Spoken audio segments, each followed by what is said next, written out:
Hello, folks. Welcome to episode 9 of Squares Realm. We're flying on now. We're nearly on the 10th podcast. And as I said in the last one, we've got Porky lined up if he doesn't back out and freak out or something and gets fucking camera shy. So we'll get that soon enough. And today I'm going to just get a quick one going, maybe fucking 25 minutes or so like that there. I want to talk about a few things. First of all, I'm going to talk about how I started truth seeking, and then I'll talk about a few psychologists, and then just fucking maybe a quick history of Nintendo. Because I'm a big Nintendo fan. I love Nintendo. I'm geek chic. I'm geek chic. What is he? He's geek chic.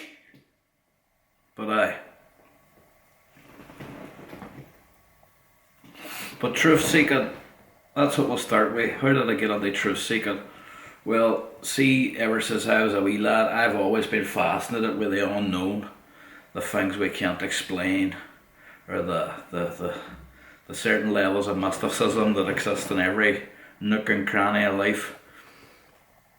I've always had a feeling that there's something hidden from us.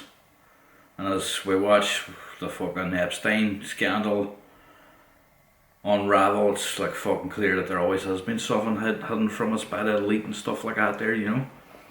But truth seeking started with me when I was a fucking wee lad, really. It was actually in primary school. I was on the Illuminati before there even was Illuminati on the internet. There was an old book, there was an old binder released in the 80s, not the 80s, sorry, the 90s. And you might remember you would have got them, like there was one brought out called How Your Body Works, and he assembled this skeleton with the insides and stuff like that. And you'd collect books and you'd get a piece of model every week or whatever. Well, this one was like a binder, and you collected these fucking alien fucking magazines and tell you about Bigfoot, it would tell you about UFOs, it would tell you about fucking the Northern Lights, it would tell you about Roswell, Area 51, the Outer Limits, that's what you called it actually. It wasn't X Factor. No, it was called X Factor. And it wasn't Simon Cowell and all that fucking shit. It was like a sci-fi fucking magazine, but it was all about paranormal stuff. And I started off with that, and then I got the bug in, and I was buying that book steady. There's about 30 issues of that there, and I bought every one of them. I was fascinated with all sorts of stories. Like just recently, Bob Lazar was on fucking Joe Rogan talking about like how he supposedly worked in Area 51. Now, he's full of fucking shit, that boy. He's obviously just a boy that knew about a fucking physics and engineering and stuff and just winged it and said he fucking seen aliens. To me, he's a liar. But that's not to say that I rule out aliens, and I don't believe in that. I do believe that there's fucking extraterrestrials and they're possibly fucking communicating with us in weird ways that we don't even know. I was actually talking about it the other day and was thinking, you know, for all you know, this is bizarre and it takes a bit of imagination to understand this, but it's more a metaphor really. But for all you know, the fucking aliens could be communicating this via the wind. And what the wind sounds like, and we're up there looking at stars and fucking studying fucking plankton and volcanoes and what have you, trying to search for life. Whenever, for all you know, the echoes and the wind's breeze are probably an alien communication sent. That's mad. I know it's mad. It's a crazy idea. But what I'm trying to say by that is that they're probably communicating in such a abstract, weird way to us that it is totally alien, and we're not even searching for it. I mean, the limitations of radio signals is like the SETI satellite. If you're not familiar with the SETI satellite, it was a thing. The SETI stands for Search for Extraterrestrial Intelligence, and it was a satellite. It was built around the 60s and 70s.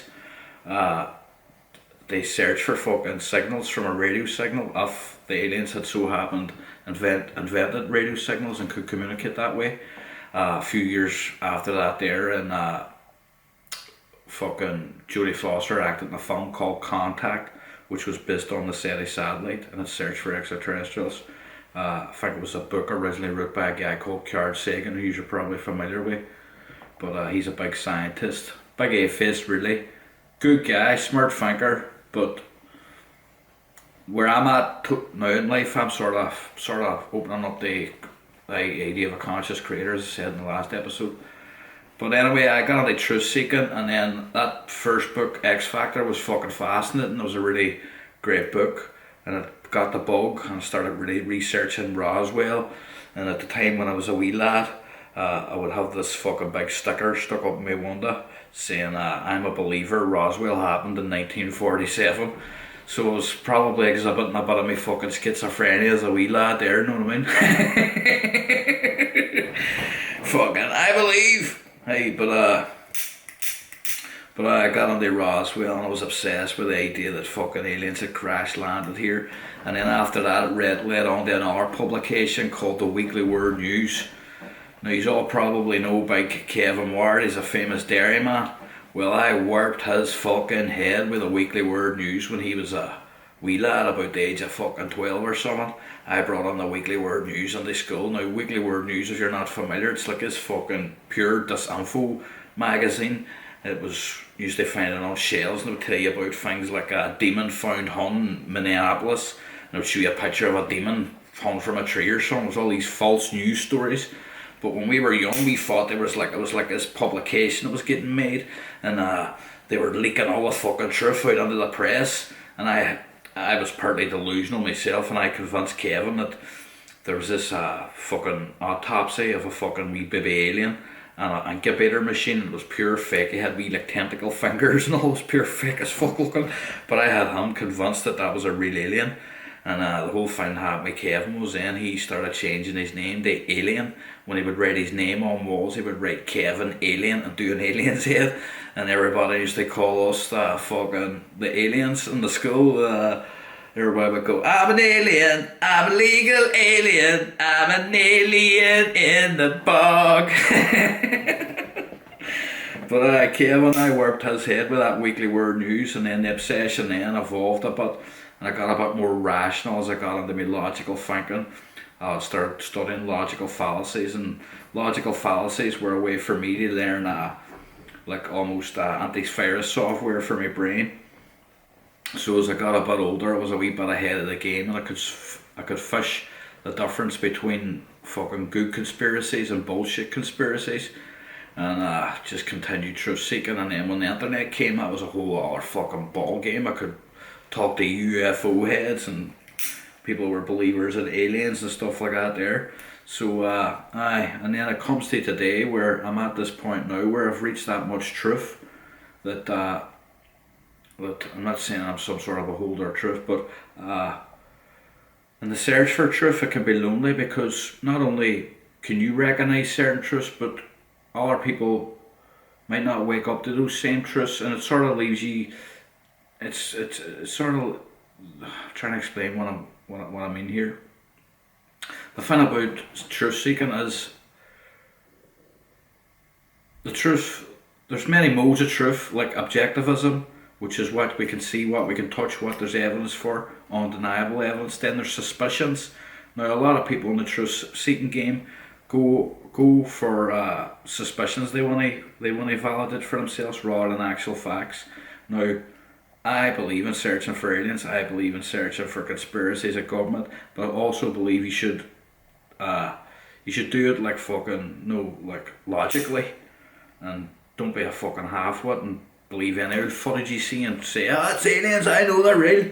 No, there's a very human fucking want. They be on the cusp of like actually learning truths that nobody else knows. And most of the time, what you're going to find if you are truth seeking is there's very little truth you're going to uncover that nobody else has uncovered before.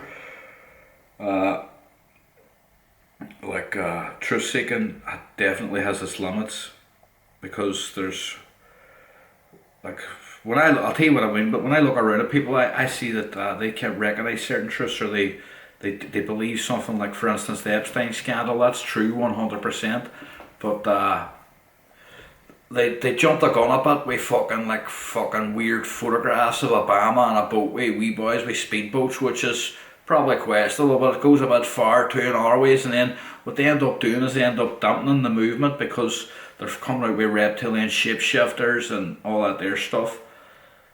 And it just kills the actual truth that people are trying to uncover by a bunch of fucking airheads trying to act on the woke game, you know.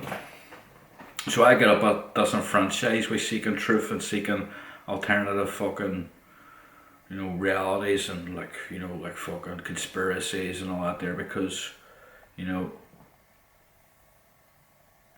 there comes a point where it's just like every dog stick thinks they know about the conspiracy, and they all start adding all their wee half truths, and at the end of the game then it just looks like a load of nonsense. You know, it's weird, like, and you know, it's a funny old thing when you search deep and deep for years and years and years. You start realising people are only catching all the things when you've caught up way before. But I am rambling on a bit there, maybe I'm talking too much about that. But I can't get the certain bad truth movement. You know, like seeking for UFO evidence. But I have seen some amazing stuff.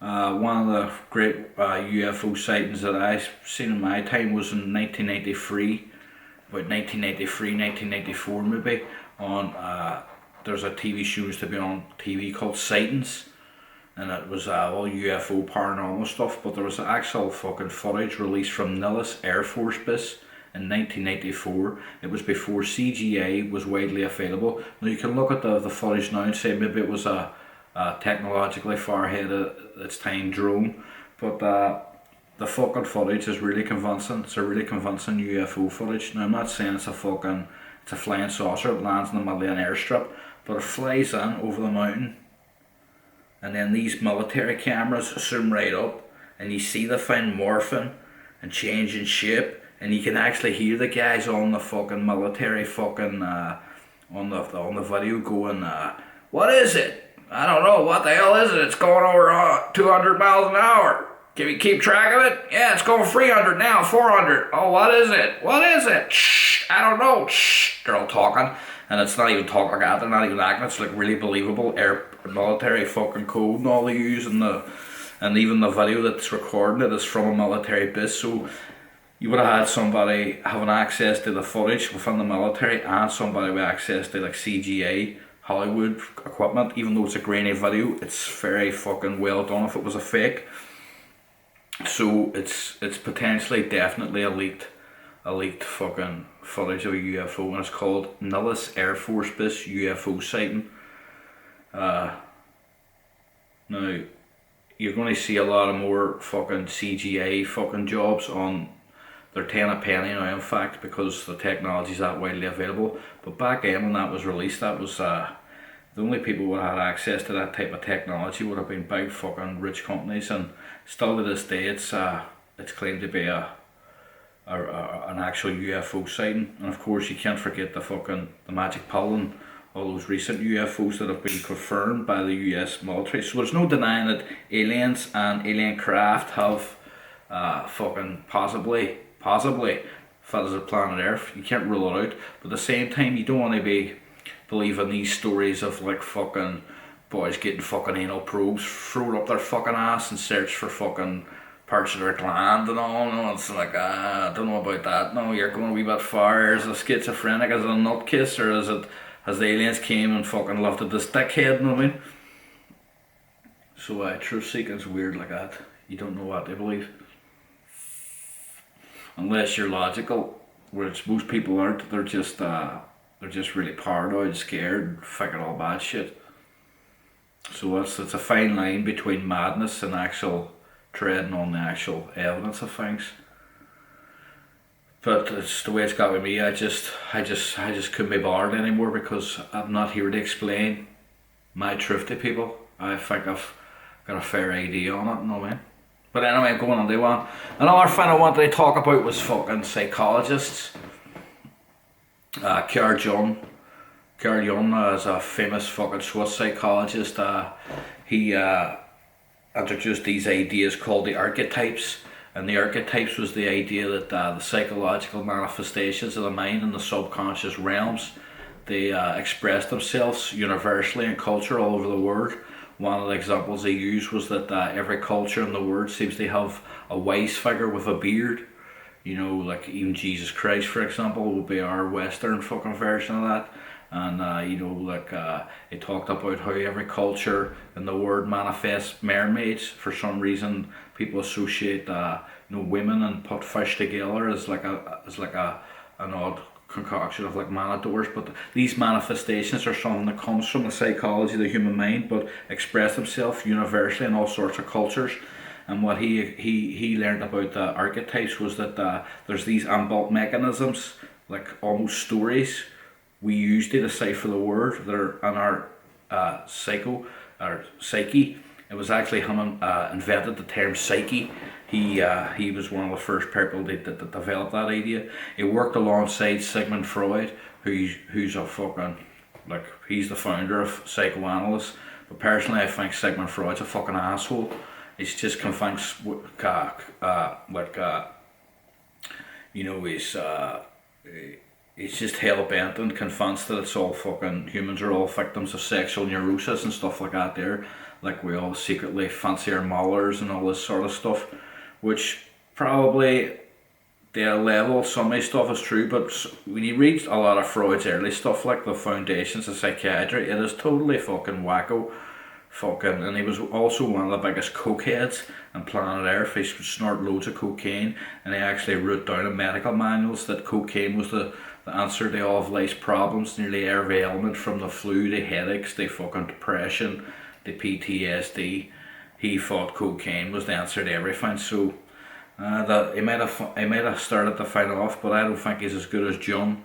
John would draw these like really detailed fucking illustrations of like, you know, like psyche phenomena. He would almost like hallucinate, and he's jacked out, like have psychedelic fucking experiences without taking drugs, like fucking crazy artwork he drew, like all these different heads, fucking visions and dreamlike states of like bodies entering out of the body and stuff like that. I'll put them up on the screen when I'm talking here about him. But he was actually considered to be an art brute outsider artist by certain fucking modes in the 21st century.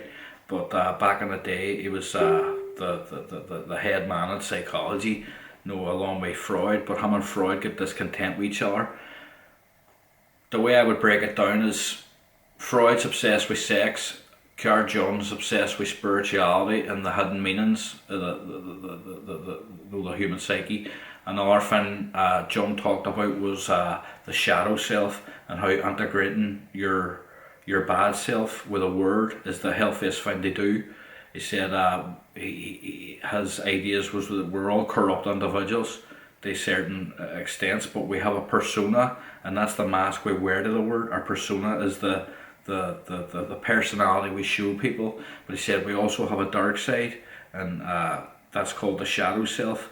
And if we don't learn to integrate the shadow self with our persona, we can have dysfunction and nightmares, and the neurosis comes out and the madness comes out. So it's like, you know, it's like integrating we sly jokes and things like that, and having a laugh with being, you know, a dark triad can stop you from actually becoming a fucking psychopath and cutting somebody's head off. So those people that repress all their fucking evil and all their darkness, you know, they're the people that usually end up fucking going fucking bonkers, because it's healthy.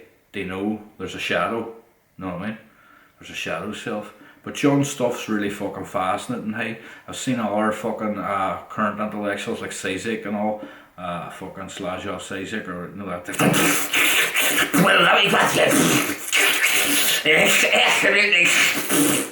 Look, your man of slabbers and fucking communist. Fucking that kid. But smart man, definitely intellectual. I love these breakdowns of the film. They love too. I think what the family talk was a perverse gay ideology. But your man Slavoj Zizek's a smart cunt, like, but he's at the end of the day he's a communist. No, I mean, that's never going to work and never has working. So it doesn't matter how big your brains are, if you're entertaining ideas like that there, like with the slaughter that's came from in the past and the Zionists that put it in power, you're crazy. No matter how way you spin it, intellectual spin you put on it. But John was a song boy, hey, and I hope you like some of them drawings that I put up on the screen there, because I had to Google them after I've recorded this, so I was talking about the future and right now in the time. But Car John's some boy, and there's another boy too, Bernays, that was I think it was a fucking Sigmund Freud's brother, or not brother, cousin, and he was the first to do public relations propaganda where people bought things for like being attractive and stuff, because back in the 1940s and 50s and 60s, products were only sold for the practical abilities. Like you would say, buy these shoes, they'll get you to the store in time, and it was always like, you know, a thing's use. But Bernays brought psychology into marketing, and he started introducing things like wear this and be sexy, you know, about your personal appeal rather than the practical use of things, more integrating the personality with the product. You'll be the nicest guy in town. 9 out of 10 doctors agree you should eat bacon and eggs. That was another one of these propaganda tools. Was he got doctors. They condoned eating bacon and eggs as a healthy breakfast, and it was some started that whole 9 out of 10 doctors agree. Yeah, that was a propaganda trick, because we all have like a fucking caring relationship with our doctors, and we trust doctors. So he used somebody that we would, you know, people would respond to and take advice, and that was a way for him to control the masses. But he invented that whole PR, public relations, and you know, basically propaganda for celebrities and propaganda for selling products, whereas before propaganda was just used for war and for, like, you know, political reasons. But he started using it to sell, you know, capitalist like cars and fucking skirts. Another one of the things Bernays done was there was the feminist movement that started in the 1950s, I think it was, and he put it in a magazine that these women were going to come and light torches of freedom in Times Square. And of course the media pulled up, and when the women pulled out their cigarettes, because at the time it was taboo for women to smoke in public, they used a feminist slant on it. And what it really was it wasn't so much to convince people to support feminism, no, their torches of freedom, but it was really to get increased cigarette sales. So he used the feminist angle as if it's cool, you know, you're a woman now, you can smoke, but really he just gave like fucking hundreds of thousands of people cancer and made half the population prone to being victims of smoking again. So, but he done it all as if it was for feminism. So that's what psychology does. Psychology can work on all different faculties, even sell you fucking products. But there's three guys that I always stick out in my head that's worth talking about, so I thought I'd just skim over that there a bit. But I'll talk about the history of Nintendo now, just as a wee fucking break it down, because I'm at 23 minutes, and I suppose I could waste 5-10 minutes talking about this. But Nintendo started off as a trading company, trading card company, way back fucking almost over 100 years ago, and soon after they started doing work with Disney. And early on in Nintendo's life, they realised the power of having characters, because their sales boosted so much over that there. And they were a small time company. They dealt in trading cards, and they made cards for Disney and stuff like that there. But then after a while, then they moved on to fucking like novelty toys. One of the famous novelty toys they released in the 60s was called the Love Tester. And then they made a game, I think it was called Radar Scope. That was the first game Nintendo ever made. It was an absolute flop. So there was a guy working in the company, he was actually an artist. This guy's the fucking main man in video gaming, like, his name was Shigeru Miyamoto. He actually joined Nintendo because he thought he was going to be able to design like, you know, like fucking toys for like play parks and stuff. He was interested in that.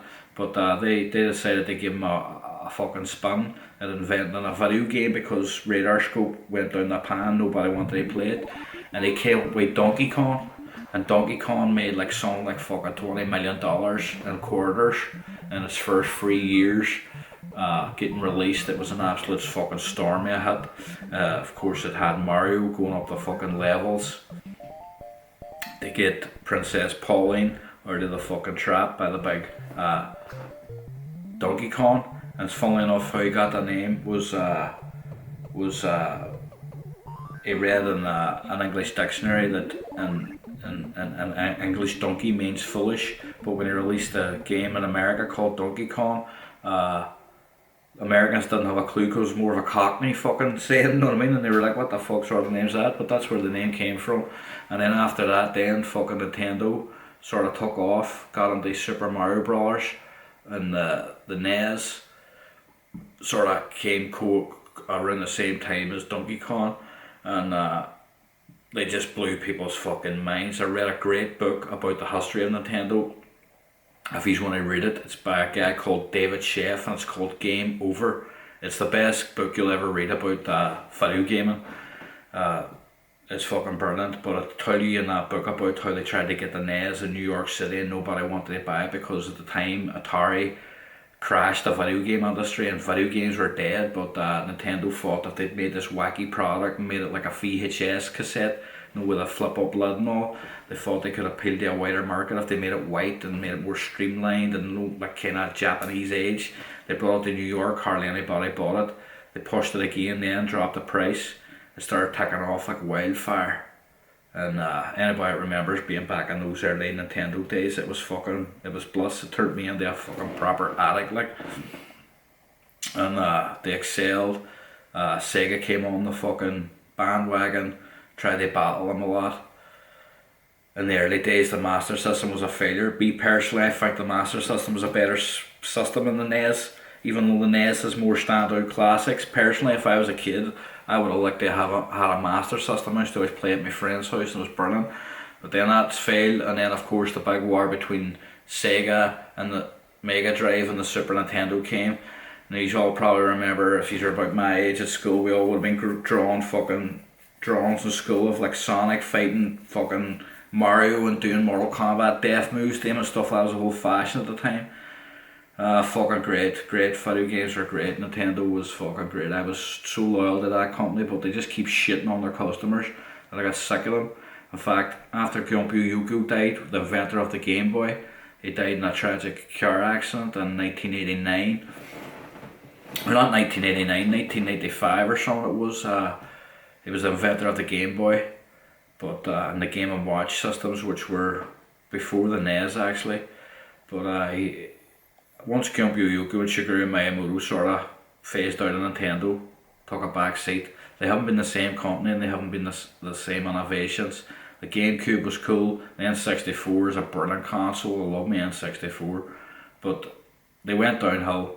I hear the Switch is great and I hear Breath of the Wild is great, maybe I'll get round to playing modern games, but I'm sort of stuck in the fucking past with all that there stuff, you know. I love playing old, retro, pixelated games. I love all that fucking Space Invaders and Centipede and Grabda. There's a game you want to play. Get your emulation rocking and play Grabda. It's an arcade game. Hard as fuck. See when you get into it, it is addictive as shite, hey. It is addictive as shite. But folks, I think that's what I'll do. I'll leave it at that there now. I hope you enjoyed that wee one there. It's we've done 28 minutes. Suppose it's just a wee quick one until we see Porky in a day or two. So up life, don't let the bastards grind you down.